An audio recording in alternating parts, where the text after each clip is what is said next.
Hello there, my very good friends. On this afternoon news video, there's a big problem in WWE, and even they're admitting it. I'm going to tell you about another departure from AEW. Randy Orton is coming back. And you're joking. Not another wrestling podcast. I'm Adam Wilborn. And I can't wait to listen to this specific podcast. Oh boy. Let me tell you. Is the afternoon. I'm fired up. The revelations on that show are just going to be mind-blowing. Exclusive. First things first, the chocolate starfish is my man Fred Durst, and we are covering a story about SmackDown being too long. Too long. Apparently, according to WrestleVotes, Backstage Pass, Sports Key Da, there's some frustration, there's some upset in WWE about the length of this show and the perceived dip in quality that has come with it. I'll read you exactly what WrestleVotes said.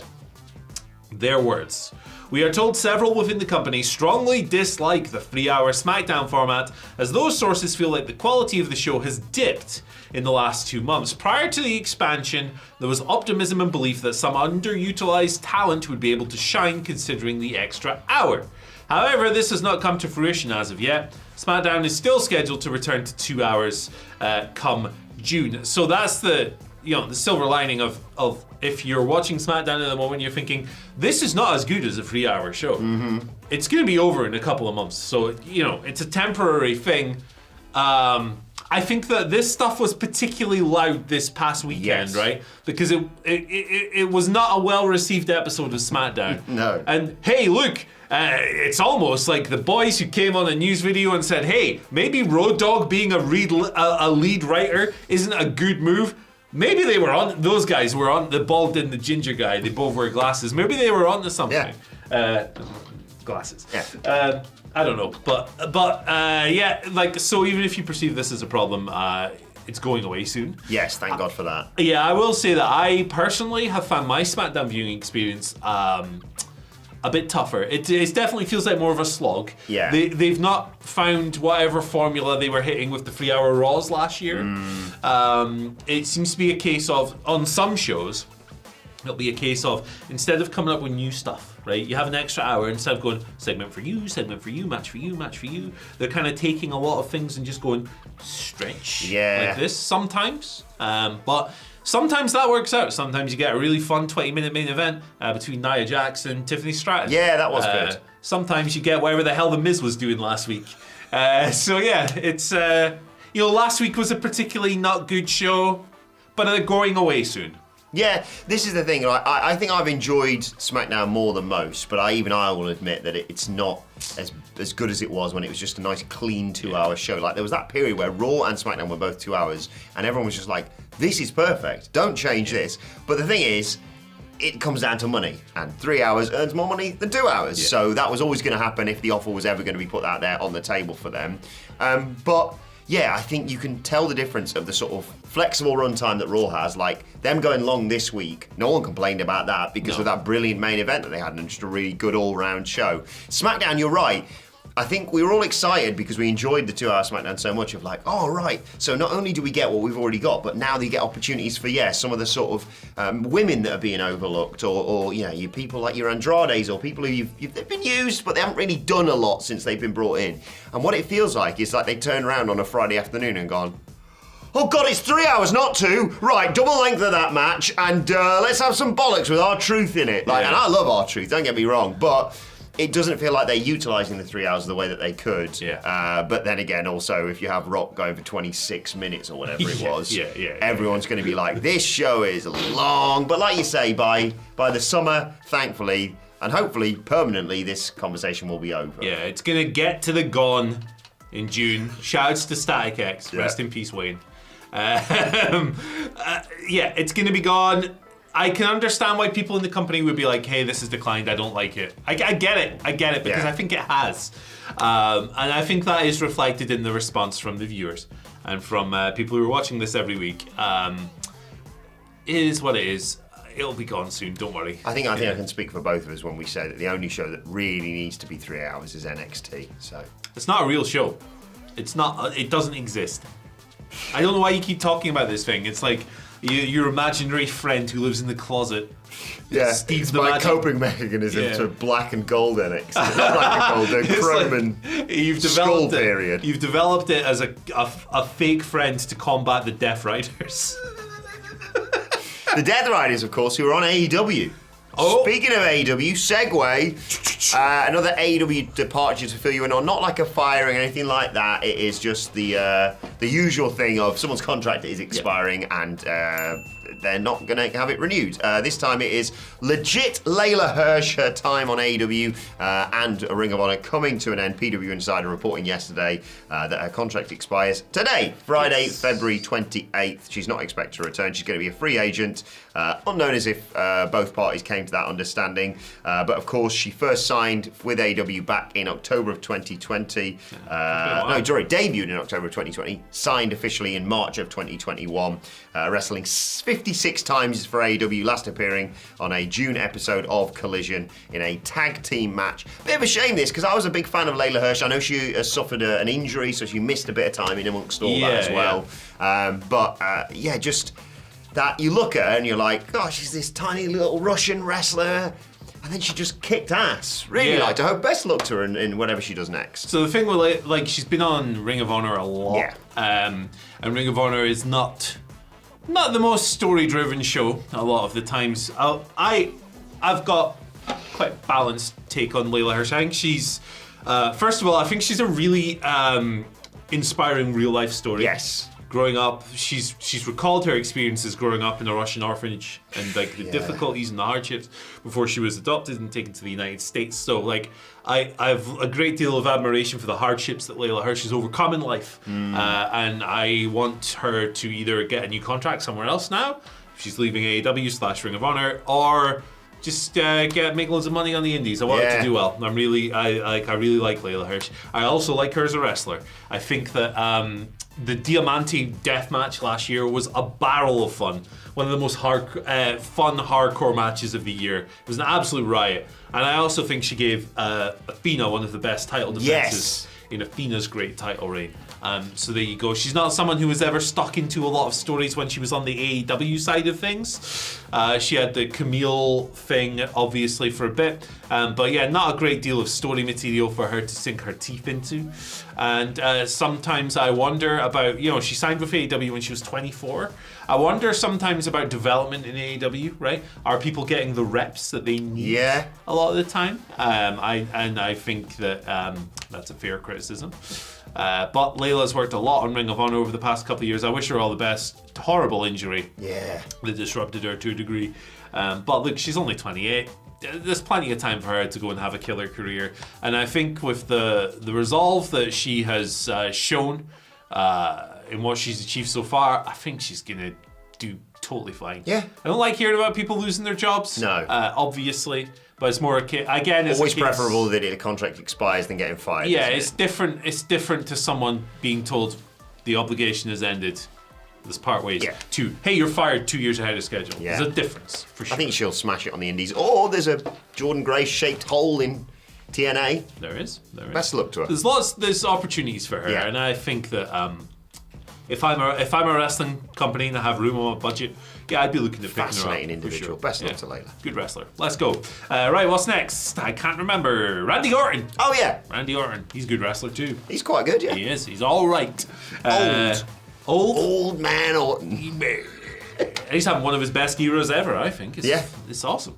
Now he is. Just put his feet up and get paid. Yeah, he's chilling. He's probably got a broken neck. But hanging out with the wife and the kids, just chilling. I think he might be coming back on Saturday, to be honest. I think he is. This is a report from PW Insider saying that Randy Orton is going to be back in WE sooner rather than later. Apparently sources expect him to be back in WWE in March. March is tomorrow, by the way. Jesus. So it starts tomorrow. And the current plan is for him to be in action by the time WWE heads over to Europe for its Road to WrestleMania tour, around which we are doing WhatCulture.com/tickets. Bunch of live days. Come and see the boys. It's going to be awesome.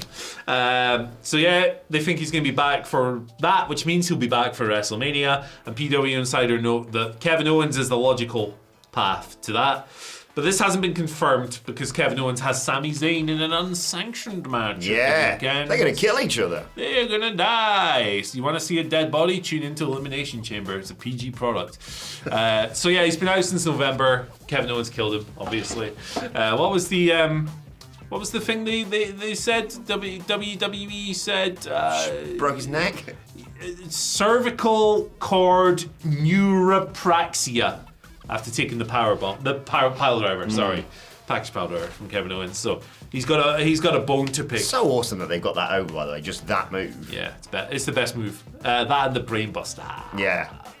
I'm fully anticipate this happening this over the weekend, and it just all the pieces kind of fit together. I know people wanted Kevin Owens, Sami Zayn at WrestleMania, but let's be honest, we've had that in the past, and we're going to have it again in the future. And it may have been their choice to kill each other in Toronto, And the other bonus, I think, is this show has, 4 matches on it? Yeah. So they will, along with Cody selling his soul, so they will have plenty of time to kill each other. Whereas WrestleMania, it feels like they might have been like, come on, we've got a lot of people to fit on this show. And as we know, there's a difference between this and this. Yeah, so of course. That is going to be dictating this on Elimination Chamber. Yeah. That will determine this. But now it looks like, Randy Orton returns. Understandably, he's got a bone to pick with Kevin Owens. That leads to WrestleMania. And Sami Zayn versus Karrion Kross? Pardon me. Okay. I'm a big fan of Karrion Kross. We've been loving his whatever it is on the podcast quite a lot. So, intrigued to see how they do that. And Sami Zayn's just mint, isn't he? He can make gold dust out of anything. This is another one of those stories where I've seen people pitching a triple threat with Randy, Kevin, and Sami. Randy, Kevin, and Sami. Pitching so many triple threats. Like I said yesterday, I will give you one. I'll give you one multi-person match, and that's it. What is this? Triple Mania? I mean, it's going to be a better show than every Triple Mania for the past 5 years.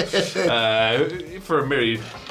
Triple A is probably the worst major promotional ever. Is that the one with the Vampiro burping one? Yeah, it's so bad, man. It's a disaster. I need to rewatch that clip again. That always makes me laugh. Yeah, I mean, if you are a sadomasochist, watch any watch the Monterey show last year. Gee whiz, oh my gosh. CMLL for life, anyway. Yeah. But excited to see Randy Orton back. Something we'll probably talk a little bit more about on our podcast. Oh. We've got one. I'm not sure if I've mentioned it before. The WhatCulture Wrestling podcast, wherever you get your podcast from. It's my baby. But now a new threat has emerged because we're getting another wrestling podcast. They're all coming for the king, Andy. Well, they best not miss. And the person who's coming for the king right now is the Queen from the Queendom. That's right, WrestleVotes reporting. A very interesting name is set to debut an official WWE podcast very soon. That name, Stephanie McMahon, launching her own podcast series expected this spring. WrestleVotes writing, given her life and experiences in wrestling, this series should be as compelling as they come. Not as compelling as the WhatCulture Wrestling podcast, thank you very much, WrestleVotes. And also, as Michael Sidgwick pointed out, I don't think she's going to be spilling the beans on certain things as much as people think she's going to be. Shout outs to WrestleVotes, they break a lot of news, but that's not true, is it? Like that's just not true. Yeah, like that I mean, they've editorialized that, right? They're not reporting that it's going to be amazing. They're saying officially going to be compelling. Yes. That's their opinion, and I think they're mental. Like, what is Stephanie McMahon gonna? Do you think she's gonna come out and spill the beans? Like, do you think she's gonna reveal all about controversies and? No. Yeah, I don't remember people in the last decade or so going, "Oh, good, we get to hear more from Stephanie." Yeah. We're coming up on the 10-year anniversary of the famous Stephanie McMahon tweet, "Philanthropy is the future of marketing. It's how brands are going to win." So, that tells you all you need to know about the mindset. I'm not saying it won't be entertaining, right? Perversely. Great theme. Welcome to the podcast where we chat with guests. And eel. I'm not saying it won't be entertaining or whatever, but expecting it to be Dark Side of the Ring is mental. Yeah, exactly. It's not going to be It's not going to be that. I bet she hasn't even got a soundboard. Yeah. So you want to step to me, Stephanie? I got the Dudley Boys backing me up. At least get a fart machine. Yeah, or something. come on, Stephanie. Bring it! There's got to be tangent. What do you mean? Because, like, for me, right, key to a good podcast is tangents. Well, we don't do bits, unfortunately, on the WhatCulture Wrestling podcast. They don't do bits. But my favourite thing, like, the podcasts I like and enjoy are ones where, like, it starts on topic and then half an hour in there's a 50-minute discussion over Burger King versus KFC or something like that, right? Diet Coke versus Pepsi, right? You know, tangents. Yeah. What do you think Stephanie McMahon's tangents are going to be? I don't know. Dreadful is what I think it's going to be. Well, what's her hobbies? Yeah, I'm actually intrigued to see if she veers off topic, what's she chatting about? How to smile without looking like a Because we've had a long debate about gladiators on the SmackDown podcast recently. Yeah. It's awesome. She's not into gladiators. No, definitely not. No. Here's a first question for you. Would you rather fight, I saw this on a podcast recently, Batman once a year or the Powerpuff Girls every day? Oh, jeezy peeps. Same simple answer for me. I heard a funny one yesterday when I was watching Hard Lore, which is one of my favourite podcasts in the world. They do lots of tangents, but they were doing a Q&A and someone asked, would you rather fight a chicken every time you get in your car? Right, or, the chicken is in the car? Yeah, the chicken's in the car waiting for you. He's waiting. Okay. Right? Or would you rather fight an orangutan with a sword once a year? It's chicken every single day. Goddamn week, Jesus Christ. Imagine an orangutan with a sword. Do you know that's happening, or is it just like every day? You're like, today could be the day? Well, this is the thing. So, like, their debate was... The point was that the chicken would just be a pain in the ass every day. Like, gosh, I gotta go to work. The chicken's here. Yeah. Get lost, chicken. I just get public transport. Whereas the orangutan with a sword you could prepare for. Yeah. And you could train. Yeah, if you knew it was going to be day, you could wear like chainmail, just walk to work. Yeah, all right. So sorry, lads, today's the day. Also, like, if it was I would buy a gun. Orangutan! Andy. See you later. Morning. Yeah. So what's the problem on the day? I just shoot an orangutan. Yeah, God, sorry, it's the day of the year when I fight the orangutan. I mean, like, you know, I'd take care of it, man. If it was coming at me with a sword, I wouldn't mess around. I'd take care of it. Taking care of it. Stephanie, there's the bar, right there. Top that. Shout-outs to Colin and Bo and whoever asked that question, because I was dying on the couch last night. And I've got the image of you shooting an orangutan out of my head. I wouldn't kill it. Bang! I'd like take just kneecap it. Well, there we go. Take his knees out. But if he's coming at you with a sword, what are you going to do? Hey, officer, come on. Also, you can't really buy a gun here, so that doesn't work. Yeah. But... Run it over with your car. Getting them. With oh, the bloody chicken! Oh, no! The chicken has the last laugh in every scenario. I don't think I need to say this, but let us know your thoughts in the comment section below. Don't shoot orangutans. No, don't do that. If you hurt animals, I will come for you. And also, if you want to talk about Stephanie McMahon's podcast, you can chat about that as well. But let's be honest, what's more interesting? It's a bag of ass. Do you want to know, by the way, about the 100 best wrestlers in the world? 50, sorry. Best wrestlers in the world. Well, you just watch the video twice if you want. Watch it in reverse like Judas Priest lyrics. Let's go. Bye. Bye.